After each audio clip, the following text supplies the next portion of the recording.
Malkangiri Kalimela 142 battalion BSF କୁ ମିଳିଛି ଏକ ବଡ଼ ସଫଳତା।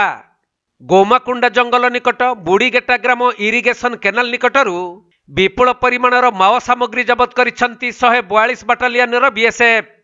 ଷ୍ଟିଲ୍ ଟିଫିନ୍ ବୋମା ଆଇଡି 1 ଲିଟର, ଗୋଟିଏ ଇଲେକ୍ଟ୍ରିକ୍ ଡିଟୋନେଟର ଓ 30 ମିଟର ଇଲେକ୍ଟ୍ରିକ୍ ୱାୟାର ସହିତ ବିଭିନ୍ନ ମାଓ ସାମଗ୍ରୀ ଜବତ କରାଯାଇଛି।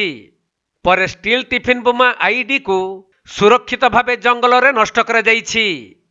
ତେବେ ପୁଲିସ ଏବଂ ବିଏସଏଫ ଯବାନଙ୍କୁ କ୍ଷତି ପହଞ୍ଚାଇବା ପାଇଁ ମାଓବାଦୀମାନେ ଡମ୍ପିଂ କରି ମାଓ ସାମଗ୍ରୀ ଖଞ୍ଜିଥିଲେ।